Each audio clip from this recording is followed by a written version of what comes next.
que a gente fez?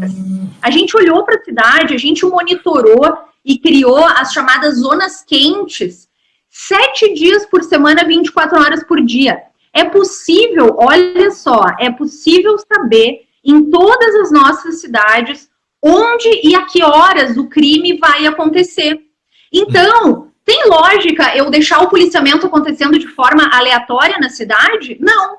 Eu posso, se eu sei onde é que a criminalidade vai ocorrer, onde é que os delitos vão ocorrer, então eu vou colocar uma viatura policial naquele lugar e por um determinado período, justamente nessa zona quente da criminalidade. Qual é o problema de muitas políticas públicas que a gente tem hoje? As pessoas fazem política pública sem entender a realidade em que elas vão estar operando, né? Então, tá aí, a gente começa o pacto ano passado com um grande diagnóstico. Esse slide que aparece aí é da nossa pesquisa de vitimização. A gente fez com o IPO, que é um instituto aqui da cidade, uma grande pesquisa de vitimização coordenada pelo Marcos Rolim, com 1000 pesquisas, 1000 entrevistas que foram feitas na cidade. Aí vamos seguir, vou passar meio rapidinho, ali, situação atual, então, 2018, só para vocês terem uma ideia, assim, em poucos meses de implantação do pacto, tá? A gente já conseguiu algumas reduções que são importantes de ressaltar. Por exemplo, roubo a pedestre, menos 20%, roubo de veículos, menos 22%. Olha ali, roubo à residência, quase 50% a menos, né? Isso é muita coisa, se a gente olhar, assim, que não tem índices, assim, hoje no Brasil acontecendo. Infelizmente, a primeira linha ali, homicídios, mais 13%. Então, os homicídios, eles obviamente são mais difíceis de reduzir. E o pacto ainda não colocou em prática a sua estratégia de homicídio. Ela vem sendo planejada nesses meses. E para esse ano, ela vai ser colocada em prática. Dentro do policiamento, bem rapidinho, só para eu mostrar para vocês, porque é super interessante a gente ver que até o policiamento, ele pode ser preventivo. Ele pode ser baseado em evidências. Ele pode ser inteligente, né? Então, assim, aí a gente vai ter, como eu dizia, uma infância protegida, né? E vamos ter dentro da infância protegida uma série de ações, né? O Conte Comigo é uma delas. Tem uma outra metodologia que chama Crianças Seguras.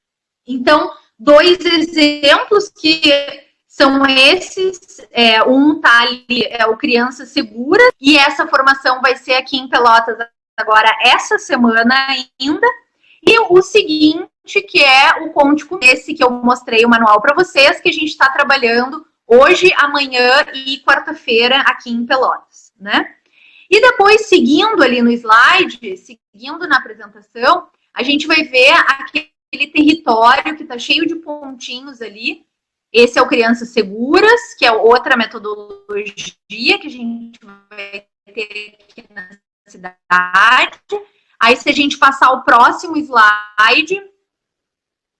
Então, esse é para criar ambientes seguros, né, para as famílias. A gente ensina pais e mães, basicamente, a exercerem a sua função de pai e mãe, mas criando ambientes muito seguros. E esse mapinha aí é o mapa do programa Cada Jovem Conta. O quê? Um programa em que a gente bem colocou o mapa e identificou os territórios mais vulneráveis aqui da cidade. E a gente criou comitês no âmbito desses territórios para identificar aqueles jovens com maior vulnerabilidade nas escolas.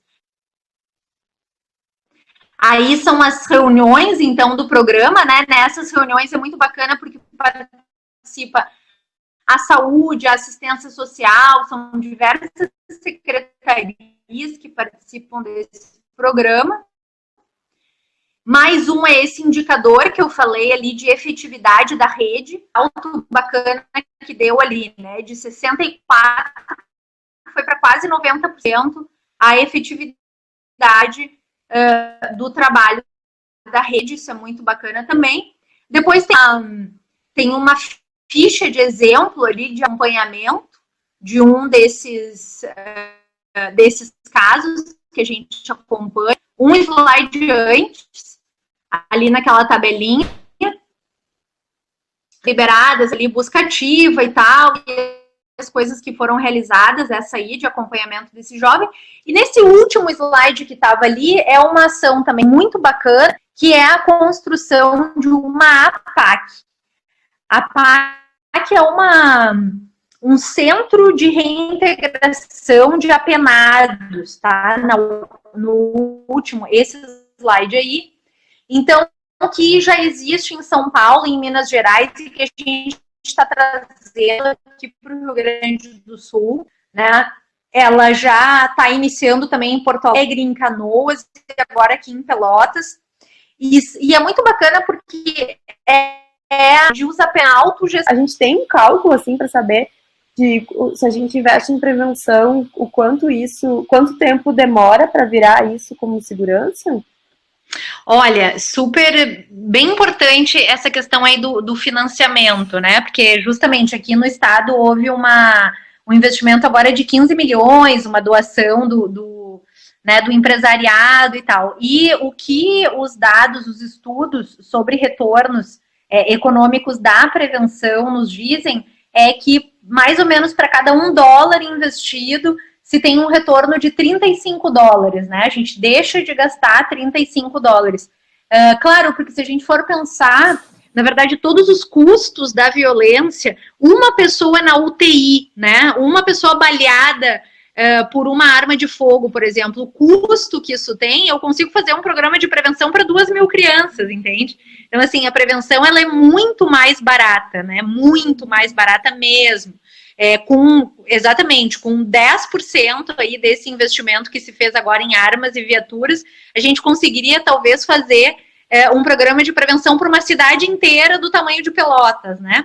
Uhum. O que isso representa? Na verdade, se a gente for pensar que os custos da violência são de pessoas que deixam de trabalhar, os custos da saúde, não só aqueles custos diretamente vinculados à segurança, mas uma série de outros custos que a violência impacta, em depressão, né? As pessoas que passam a ficar traumatizadas, as pessoas que têm medo de sair na rua e, portanto, deixam de consumir à noite, de frequentar restaurantes, enfim, os custos são imensos e o custo da prevenção é desse tamanhinho e ele tem um impacto de mais ou menos as metodologias socioemocionais de 30% na mudança de comportamento. Se a gente pensar que é muito difícil reduzir 1% numa escala de criminalidade, que a gente consegue, modificando os comportamentos, é assim, nossa, não tem nem comparação, né? O quanto é muito melhor investir em prevenção. Rolim, bandido bom é bandido morto? Na verdade, quem repete essa frase não se dá conta, assim, da dimensão que ela tem, né, num país como o Brasil. Se nós confiarmos à polícia a possibilidade de executar pessoas, né? Que tipo de pessoas seriam executadas, né? O policial que tem autorização para executar alguém, ele tem autorização também para negociar isso, né? Por isso que toda violência consentida à polícia é sempre um passaporte para a corrupção, né? Se o policial pode matar, ele pode também negociar não matar. No Brasil nós sempre convivemos com a pena de morte extrajudicial, né? As pessoas foram assassinadas e seguem sendo assassinadas no Brasil sem ordem judicial, né? E esse tipo de noção assim na cultura, reproduzida culturalmente, acaba legitimando essa barbárie, né? Bom, inicialmente, satisfação estar aqui no teu programa, Jairo. A TV brasileira ela tem tão poucos espaços para discutir questões importantes, né, de natureza pública, que é sempre importante ter um espaço como esse e que permite aprofundar o debate. Nós temos aí, então, digamos, aquilo que algumas pessoas chamam de uma tempestade perfeita, né? Quer dizer, uma disputa grave de guerra no tráfico e uma força pública debilitada, desmotivada, sem política de segurança para dar conta desses desafios. É preciso enfrentar isso e esse é o grande desafio que nós todos somos chamados a contribuir de alguma forma, né? Quero aproveitar, Jairo, o teu programa e na presença do Amorim, que é um estudioso desse tema também do tráfico de drogas e questões que são fundamentais hoje na segurança pública no Brasil, só para dar uma notícia que eu acho que é importante. Nós acabamos de formar agora, nos últimos dias, uma organização não governamental aqui em Porto Alegre chamada Instituto Cidade Segura, né? Então, me coube a honra de presidir essa organização. Nós estamos começando o nosso trabalho e a ideia é um instituto que possa oferecer ao poder público uma contribuição no sentido de pesquisas, de produção de conhecimento. São Paulo e Rio de Janeiro já tem organizações como São Paulo, exato. Né? Muito da nossa inspiração vem do Sou da Paz, de São Paulo, Viva Rio, né, e outras instituições que têm dado essa contribuição de mobilizar a sociedade, o meio empresarial, as associações comunitárias, os sindicatos, para que nós possamos conjuntamente construir uma solução e uma política pública mais eficiente.